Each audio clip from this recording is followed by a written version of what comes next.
Students discuss करेंगे some important relations of linear motion and angular motion. ये तो हम जानते हैं कि लीनियर मोशन जो है वो स्ट्रेट लाइन मोशन होती है। जब एक ऑब्जेक्ट स्ट्रेट लाइन के अलॉन्ग मूव करेगा तो उसकी मोशन लीनियर मोशन होगी। यहाँ पे अगर हम शॉर्टली डिफाइन करना चाहें लीनियर मोशन को तो हम कहते हैं स्ट्रेट लाइन मोशन। स्ट्रेट और एक्चुअली स्ट्रेट लाइन की बजाय इसको जस्ट मोशन अलोंग लाइन अगर हम कहें तो ज़्यादा बेहतर होगा। Motion along line, along a line, ठीक है, क्योंकि हम जानते हैं कि सर्कुलर पाथ भी जो है वो स्ट्रेट लाइन तो नहीं होता, स्ट्रेट पाथ तो नहीं होता, लेकिन लाइन के लॉन्ग मोशन होती है। इसलिए और सर्कुलर मोशन को भी हम लीनियर मोशन ही कंसिडर करते हैं। तो फिर जो है वो सर्कुलर मोशन जो है वो लाइन के लॉन्ग मोशन होती है। इसलिए हम स्ट्रेट लाइन मोशन की बजाय अगर लीनियर मोशन को डिफाइन करें कि मोशन अलोंग अ लाइन, तो प्रॉपर डेफिनेशन बनती है। और अगर हम एंगुलर मोशन की बात करें तो जब एक ऑब्जेक्ट रोटेट करता है तो उसकी मोशन को हम एंगुलर मोशन कहते हैं। एंगुलर मोशन, या हम ये कह सकते हैं कि motion about a fix axis, ठीक है। तो एक फिक्स एक्सेस के अलॉन्ग जब एक ऑब्जेक्ट स्पेस में मूव करता है, यानी कि जो उसका एक्सेस होगा वो स्पेस में हम एडजस्ट कर सकते हैं। फिक्स स्पेस, फिक्स एक्सेस होगा, motion along along a fix axis, fixed axis. अच्छा, अब हम देखते हैं कि इसमें जब हम लीनियर मोशन को डिफाइन करते हैं उसमें जो हम क्वांटिटीज़ देखते हैं, जैसे कि डिस्प्लेसमेंट है जिसको हम एस से रिप्रेजेंट करते हैं। यहाँ पे हम जो है वो रिप्रेजेंट करते हैं कि डिस्प्लेसमेंट जिसको हम एस से रिप्रेजेंट करते हैं, इसी तरह से वेलोसिटी को हम वी से रिप्रेजेंट करते हैं, और एक्सलेशन को हम ए से रिप्रेजेंट करते हैं। ये सारी लीनियर क्वांटिटीज़ हैं। और जब हम एंगुलर मोशन की बात करते हैं तो फिर हम देखते हैं कि तब हमारे पास जो क्वांटिटीज़ को रिप्रेजेंट करने के लिए वेरिएबल्स हम यूज़ करते हैं, एंगुलर वेरिएबल्स। उनमें थीटा है जो एंगुलर डिस्प्लेसमेंट को रिप्रेजेंट करता है, और थीटा, और इसके साथ साथ वेलोसिटी को, एंगुलर वेलोसिटी को ओमेगा रिप्रेजेंट करता है, एंगुलर एक्सलेशन को अल्फा रिप्रेजेंट करता है। और फिर हम ये देखते हैं कि ये सारे ही आपस में इंटर रिलेटेड हैं, यानी कि अगर लीनियर मोशन और एंगुलर मोशन को हम चेक करें तो इनकी रिलेशंस भी हमें नज़र आती हैं कि ये भी आपस में इंटर रिलेटेड हैं। और अगर हम थीटा और ओमेगा और अल्फा की बात करें तो ये भी आपस में रिलेटेड हैं। तो अब वही रिलेशन यहाँ पे हम एक टेबल की फॉर्म में रिप्रेजेंट करेंगे और हम देखेंगे कि लीनियर मोशन की जो हम इक्वेशन काइनेमेटिक्स में बनाते हैं उसी के एनालॉगसली एंगुलर मोशन की इक्वेशन जो है बन सकती हैं। तो यहाँ पे वो मैं टेबल आपको जो है वो दिखाता हूँ। अच्छा, इस टेबल में हम देखते हैं कि एक तरफ हमने लीनियर मोशन के लिए इक्वेशन जो है बनाई हुई है। और स्टूडेंट्स, एक बात जो सबसे इम्पोर्टेंट है वो ये है कि एक्सलेशन जो होगा वो कांस्टेंट होगा, यानी कि ये वाली इक्वेशंस ऑफ मोशंस हम तब यूज़ करेंगे जब एक्सलेशन कांस्टेंट हो। अच्छा, तो इसमें फिर हम देखते हैं कि लीनियर मोशन के डिस्प्लेसमेंट के लिए हम जो है वो वेलोसिटी और टाइम की फॉर्म में ये इक्वेशन बनाते हैं, एक्सलेशन के लिए वेलोसिटी और टाइम की फॉर्म में ये इक्वेशन बनाते हैं। इसी तरह से फर्स्ट इक्वेशन ऑफ मोशन है लीनियर फॉर्म में, सेकंड इक्वेशन ऑफ मोशन है, थर्ड इक्वेशन ऑफ मोशन है। और इसी की एनालॉगसली जो एंगुलर मोशन में इक्वेशन बनती हैं, और यहाँ पे भी एंगुलर मोशन में जो एंगुलर एक्सलेशन होगा वो कांस्टेंट होगा, तब ये वाली इक्वेशन ऑफ मोशन हम अप्लाई कर सकते हैं। बिल्कुल उसी तरह से, यानी कि एंगुलर मोशन में ये वाली इक्वेशंस हम बिल्कुल उसी तरह से अप्लाई कर सकते हैं जिस तरह से लीनियर मोशन में हम ये वाली इक्वेशंस अप्लाई कर सकते हैं। अब इसमें आप देख रहे हैं कि theta is equal to omega t जो है वो डिस्प्लेसमेंट, एंगुलर वेलोसिटी और टाइम का रिलेशन रिप्रेजेंट कर रहा है। यहाँ पे alpha is equal to omega f minus omega e, और टी यहाँ पे अल्फ़ा जो है वो rate of change of angular velocity का रिलेशन रिप्रेजेंट कर रहा है in terms of angular acceleration.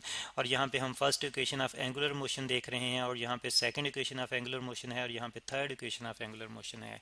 तो एनालॉगसली जो लीनियर इक्वेशन ऑफ मोशन हमने ड्राइव की थी वही हम यूज़ कर सकते हैं एंगुलर मोशन के लिए। अब एक्सलेशन जो है वो यहाँ पे भी कांस्टेंट होना चाहिए, एंगुलर एक्सलेशन भी कांस्टेंट होना चाहिए। अब बात आती है डायरेक्शन की, क्योंकि यहाँ पे तो हम अलजेब्रिकली क्वांटिटीज़ को पुट करते हैं, लेकिन जब हम डायरेक्शन की बात करते हैं तो अगर हम लीनियर क्वांटिटीज़ की बात करें, लीनियर मोशन की अगर हम बात करें, तो लीनियर मोशन में जब हम इक्वेशन पुट करते हैं, लीनियर मोशन को स्टडी करते हुए जब हम इक्वेशन में वैल्यूज़ पुट करते हैं तो उसमें हम इनिशियल वेलोसिटी की डायरेक्शन जो है, initial linear velocity, initial velocity just मैं लिखूंगा इनिशियल वेलोसिटी, जिसको हम वी आई से रिप्रेजेंट करते हैं, ठीक है, वी आई। तो इसकी डायरेक्शन को हम एज अ रेफरेंस लेते हैं, रेफरेंस।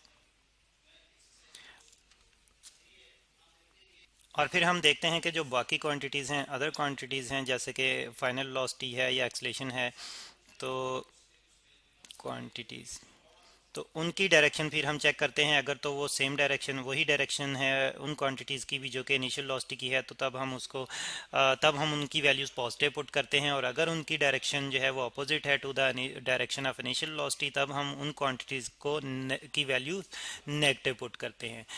और अगर हम बात करें एंगुलर मोशन में, यहाँ पे डायरेक्शन की बात करें तो यहाँ पे भी हम देखते हैं कि ये डायरेक्शनल क्वांटिटीज़ हैं। एंगुलर एक्सलेशन, एंगुलर वेलोसिटी और एंगुलर डिस्प्लेसमेंट, ये भी जो हैं वो डायरेक्शनल क्वांटिटीज़ हैं। तो फिर इनकी डायरेक्शन यहाँ पे अलजेब्रिकली हम वैल्यूज़ पुट करेंगे, तो फिर इनकी डायरेक्शन हम यहाँ पे भी रिप्रेजेंट करेंगे पॉजिटिव या नेगेटिव साइन से।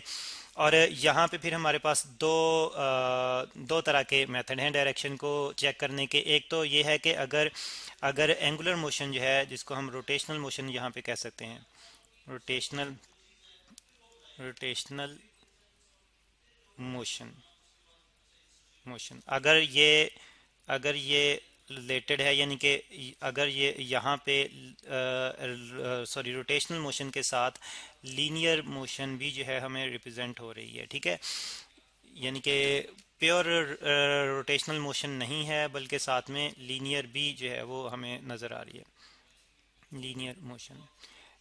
इसकी मिसाल इस तरह से है कि अगर एक ऑब्जेक्ट जो है रिवॉल्व कर रहा है एक सर्कल में, तो तब उसकी रोटेशनल मोशन तो है लेकिन प्योर रोटेशनल मोशन नहीं है। उसमें हम देखते हैं कि इसमें हम लीनियर वेलोसिटी का भी कॉन्सेप्ट जो है इंट्रोड्यूस करवा सकते हैं। और ये सेंट्रीपिटल फोर्स के टॉपिक में आप जो है वो इसको क्लियरली समझ सकते हैं। अच्छा, तो तब हम फिर जो है वो रोटेशन इस केस में तब अगर हमने डायरेक्शन डिफाइन करनी है, तो फिर उसके लिए हम देखते हैं कि जो हमारे पास लीनियर वेलोसिटी है, यानी कि यही वेलोसिटी जो है इसकी हम डायरेक्शन देखते हैं। फिर हम जानते हैं कि यही लीनियर वेलोसिटी जो है वो रिलेटेड है एंगुलर वेलोसिटी से बाय आर ओमेगा। तो फिर जो डायरेक्शन जो है वो लीनियर वेलोसिटी की होती है, उसी के मुताबिक फिर हम एंगुलर वेलोसिटी की डायरेक्शन स्पेसिफाई करते हैं। और फिर बाकी क्वांटिटीज़ की डायरेक्शन जो है वो हम एंगुलर वेलोसिटी के मुताबिक पुट करते हैं। और यहाँ पे यानी कि उनको फिर पॉजिटिव या नेगेटिव पुट करते हैं। और अगर हम बात करें प्योर रोटेशनल मोशन की, pure rotational motion, rotational motion, तो उसमें हम देखते हैं कि जैसे कि अगर एक ऑब्जेक्ट जो है वो स्पिन कर रहा है अपने ही एक्सेस के लॉन्ग, तो यहाँ पे जो है वो कोई भी ऑब्जेक्ट जो है वो इस तरह से स्पिन कर रहा है अपने ही एक्सेस के लॉन्ग, तो तब जो है प्योर रोटेशनल मोशन की अगर हम बात करें तो फिर उसमें हम क्लॉकवाइज या काउंटर क्लॉकवाइज कॉन्सेप्ट इंट्रोड्यूस करवाते हैं। और उसमें फिर हम देखते हैं कि जो काउंटर क्लॉकवाइज है, जिसको हम एंटी क्लॉकवाइज भी कहते हैं, काउंटर क्लॉकवाइज, तो ये डायरेक्शन हम पॉजिटिवली यानी कि काउंटर क्लॉकवाइज डायरेक्शन में जो एंगुलर क्वांटिटीज़ होंगी उनको हम पॉजिटिव रिप्रेजेंट करते हैं, उनकी वैल्यू पॉजिटिवली पुट करते हैं। और जो क्लॉकवाइज क्वांटिटीज़ होती हैं क्लॉकवाइज, तो उनकी डायरेक्शन फिर हम नेगेटिव, उनके लिए वैल्यू नेगेटिव पुट करते हैं, उनकी डायरेक्शन फिर अपोजिट होने की वजह से नेगेटिव जो है वो वैल्यू पुट करते हैं। तो इस तरह से फिर हम यहाँ पे जो है वो साइन अप्लाई करते हुए डायरेक्शन रिप्रेजेंट करते हैं और उसके मुताबिक फिर कैलकुलेशन करते हैं। तो फिर इस टेबल की मदद से हम देखते हैं कि यहाँ पे हम जो है वो लीनियर इक्वेशन की तरह से ही एंगुलर इक्वेशंस भी जो है वो डिफाइन कर सकते हैं। और उसी के मुताबिक फिर हमने यहाँ पे डायरेक्शन डिफाइन करने का भी मेथड जो है देख लिया किस तरह से हम कर सकते हैं। तो यही इक्वेशंस यूज़ करते हुए हम कांस्टेंट एंगुलर एक्सेलेरेशन के लिए हम जो है वो डिफरेंट एंगुलर क्वांटिटीज़ को मेजर कर सकते हैं।